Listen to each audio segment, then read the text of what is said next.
Shalom dan selamat malam untuk kita semua. Pada saat ini kita akan bersama-sama merenungkan firman Tuhan dari kitab Yehezkiel pasal 3 ayat yang pertama sampai ayatnya yang ke-27. Namun sebelum kita merenungkan firman Tuhan, mari kita satu dalam doa. Kita berdoa. Terima kasih ya Allah atas kasih-Mu yang senantiasa Engkau nyatakan ke dalam kehidupan kami, pribadi lepas pribadi. Dan pada saat ini Tuhan, kami akan membaca dan merenungkan sebagian dari firman-Mu. Bukalah akal dan pikiran kami, agar kami mampu memahami firman-Mu ini dengan baik. Pun juga pelayan-Mu yang akan berkata-kata Tuhan, kuat-kuasai dengan Roh Kudus-Mu, agar ia mampu memperdengarkan firman-Mu dengan baik. Biarlah kehendak-Mu yang terjadi dalam perenungan kami pada saat ini, bukan kehendak kami. Tuhan sang pemilik kehidupan kami. Inilah yang menjadi doa kami Tuhan. Sambut dan sempurnakanlah kiranya. Yang kami bawa di dalam nama Tuhan Yesus ialah Tuhan dan Juru Selamat kami yang hidup. Haleluya. Amin. Yehezkiel pasal 3 ayat yang pertama sampai ayatnya yang ke-27. Firman Tuhan. Firman-Nya kepadaku, hai anak manusia, makanlah apa yang engkau lihat di sini, makanlah gulungan kitab ini dan pergilah, berbicaralah kepada kaum Israel. Maka kubukalah mulutku dan diberikannya gulungan kitab itu, kumakan. Lalu firman-Nya kepadaku, hai anak manusia, makanlah gulungan kitab yang kuberikan ini kepadamu, dan isilah perutmu dengan itu. Lalu aku memakannya dan rasanya manis seperti madu dalam mulutku. Firman-Nya kepadaku, hai anak manusia, mari, pergilah dan temuilah kaum Israel dan sampaikanlah perkataan-perkataanku kepada mereka. Sebab engkau tidak kuutus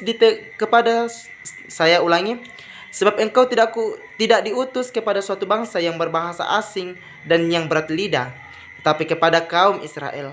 Bukan kepada banyak bangsa-bangsa yang berbahasa asing dan yang berat lidah, yang engkau tidak mengerti bahasanya. Sekiranya aku mengutus engkau kepada bangsa yang demikian, mereka akan mendengarkan engkau. Akan tetapi, kaum Israel tidak mau mendengarkan engkau, sebab mereka tidak mau mendengarkan aku. Karena seluruh kaum Israel berkepala batu dan bertegar hati. Lihat, aku meneguhkan hatimu melawan mereka yang berkepala batu dan membajakkan semangatmu melawan ketegaran hati mereka. Seperti batu intan yang lebih keras daripada batu kuteguhkan hatimu. Janganlah takut kepada mereka dan janganlah gentar melihat mukanya. Sebab mereka adalah kaum pemberontak. Selanjutnya firman-Nya kepadaku, hai anak manusia, perhatikanlah segala perkataanku yang akan kufirmankan kepadamu. Dan berikanlah telingamu kepadanya. Mari, pergilah dan temuilah orang-orang buangan, teman sebangsamu, berbicaralah kepada mereka dan katakanlah, beginilah firman Tuhan Allah, baik mereka mau mendengarkan aku atau tidak. Maka roh itu mengangkat aku dan aku mendengar di belakangku suatu suara gemuruh yang besar, tatkala kemuliaan Allah naik ke atas dari tempatnya, yakni suara dari sayap-sayap makhluk-makhluk hidup yang menggesek satu sama lain. Dan di samping itu suara gemertak dari roda-roda suatu suara gemuruh yang besar. Dan roh itu mengangkat dan membawa aku, dan aku pergi dengan hati panas dan dengan perasaan pahit. Karena kekuasaan Tuhan memaksa aku dengan sangat, demikianlah aku datang kepada orang-orang buangan yang tinggal di tepi sungai Kebar di Tel Abib, dan di sana aku duduk tertegun di tengah-tengah mereka selama 7 hari. Sesudah 7 hari datanglah firman Tuhan kepadaku, hai anak manusia, aku telah menetapkan engkau menjadi penjaga kaum Israel. Bila mana engkau mendengarkan sesuatu firman daripadaku, peringatkanlah mereka atas namaku. Kalau aku berfirman kepada orang jahat, engkau pasti dihukum mati. Dan engkau tidak memperingatkan dia atau tidak berkata apa-apa untuk memperingatkan orang jahat itu dari hidupnya yang jahat, supaya ia tetap hidup. Orang jahat itu akan mati dalam kesalahannya, tetapi aku akan menuntut kesalahannya bertanggung jawab atas nyawanya daripadamu. Tetapi jikalau engkau memperingatkan orang jahat itu dan ia tidak berbalik dari kejahatannya, dan dari hidupnya yang jahat, ia akan mati dalam kesalahannya, tetapi engkau telah menyelamatkan nyawamu. Jikalau seorang yang benar berbalik dari kebenarannya, dan ia berbuat curang, dan aku meletakkan batu sandungan di hadapannya, ia akan mati. Oleh karena engkau tidak memperingatkan dia, ia akan mati dalam dosanya, dan perbuatan-perbuatan kebenarannya yang dikerjakan tidak akan diingat-ingat. Tetapi aku akan menuntut pertanggungan jawab atas nyawanya daripadamu. Tetapi jikalau engkau memperingatkan orang yang benar itu supaya ia jangan berbuat dosa, dan memang tidak berbuat dosa, ia akan tetap hidup sebab ia mau menerima peringatan dan engkau telah menyelamatkan nyawamu. Maka di sana kekuasaan Tuhan meliputi aku dan ia berfirman kepadaku, bangunlah dan pergilah ke lembah. Di sana aku akan berbicara dengan engkau. Aku bangun dan pergi ke lembah. Sesungguhnya di sana kelihatan kemuliaan Tuhan yang telah kulihat di tepi sungai Kebar, dan aku sujud. Tetapi masuklah roh ke dalam aku dan ditegakkannya aku. Lalu ia berbicara dengan aku, katanya, pergilah pulang, kurunglah dirimu di dalam rumahmu, dan engkau, anak manusia, sesungguhnya engkau akan diikat dengan tali dan akan dibelenggu, sehingga engkau tidak bisa keluar masuk di tengah-tengah mereka. Dan aku akan membuat lidahmu melekat pada langit-langitmu, sehingga engkau menjadi bisu dan tidak akan menemplak mereka. Sebab mereka adalah kaum pemberontak, tetapi kalau aku berbicara dengan engkau, aku akan membuka mulutmu dan engkau akan mengatakan kepada mereka, beginilah firman Tuhan Allah. Orang yang mau mendengar, biarlah ia mendengar. Dan orang yang mau membiarkan, baiklah membiarkan. Sebab mereka adalah kaum pemberontak. Demikian jauh bacaan kita pada saat ini. Berbahagialah kita yang masih diberi kesempatan untuk mendengarkan firman Tuhan. Saudara-saudara yang terkasih dalam Tuhan, dari bacaan kita pada saat ini, saya beri satu tema, firman yang mengenyangkan. Firman yang mengenyangkan. Saudara-saudara, dalam menjalani kehidupan kita dikenyangkan karena kita makan.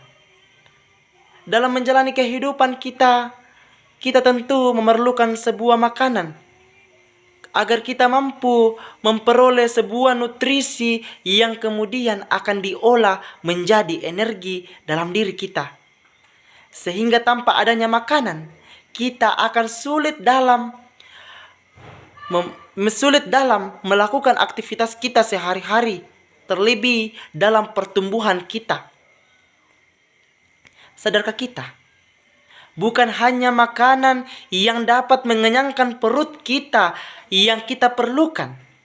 Akan tetapi ada juga makanan yang akan selalu memenuhi hati kita, memerintahkan hati kita, dan bahkan menuntun kita ke jalan yang benar. Yaitu adalah firman Allah. Saudara-saudara, di dalam bacaan kita pada ayat yang pertama dikatakan bahwa, hai anak manusia, makanlah apa yang engkau lihat di sini. Makanlah gulungan kitab ini dan pergilah. Berbicaralah kepada kaum Israel. Dan ayat yang kedua, maka kubukalah mulutku dan diberikannya gulungan kitab itu kumakan. Ini menggambarkan kepada kita ketika Yehezkiel memakan gulungan kitab itu, memberikan gambaran kepada kita bahwa ini adalah sebuah latihan rohani yang harus dilakukan, dan melalui itu kita tahu bahwa kita hidup bukan hanya dari makanan yang mengenyangkan perut kita, akan tetapi kita hidup juga dari firman Allah. Saudara-saudara, jika kita ingin menyatakan kebenaran Allah dengan penuh makna dan kuasa, maka kita memerlukan waktu agar firman itu memenuhi hati kita, sehingga kita perlu merasakan dampak firman Allah dalam kehidupan kita. Banyak orang rajin mendengarkan firman Allah. Banyak orang rajin ke gereja, mendengarkan khotbah-khotbah. Akan tetapi, kebanyakan dari mereka hanya menjadikan itu sebagai rutinitas. Firman yang firman yang mereka dengarkan hanya masuk ke dalam telinga kanan dan keluar di telinga kiri. Bagaimana bisa mau bertumbuh? Saudara-saudara yang sama dikasihi Tuhan, tahukah kita bahwa firman dan perkataan Allah itu telah dinyatakan di dalam Alkitab. Sehingga ketika kita merenungkan firman Allah, jangan kita hanya sekedar membaca saja. Banyak orang hanya membacanya, akan tetapi mereka kurang paham apa yang dimaksud firman yang mereka baca ini. Fahamilah firman yang kita baca dan kita dengarkan agar kita mampu memberitakan firman kepada sesama kita. Jadikanlah firman Allah seperti makanan yang kita makan setiap harinya, yang berguna memberikan kita tenaga, kekuatan. Untuk itu, jadikanlah firman ini sebagai kekuatan kita dalam menjalani kehidupan kita dengan betul-betul memahami maksud dan tujuan firman itu. Saudara-saudara, Alkitab adalah sumber makanan yang berguna untuk jiwa kita. Bacaan kita saat ini luar biasa, memberikan kepada kita sebuah prinsip dalam menjalani kehidupan kita akan firman Allah yang kita jadikan santapan bagi iman kita. Untuk itu, beritakanlah Injil kapanpun dan dimanapun, dan jadikanlah Alkitab sebagai pegangan hidup kita sehari-hari, dan juga dalam memberitakan Injil itu. Untuk itu, biarkanlah firman Allah yang menjadi santapanmu, menjadi santapan kita, bahkan kita semua. Jadikanlah firman Allah ini menjadi santapan kita dalam menjalani kehidupan kita sebagai sesuatu yang sangat berarti bagi kehidupan kita. Karena melalui Alkitab, kita dapat memahami firman Allah, bagaimana Allah itu bekerja dalam kehidupan kita.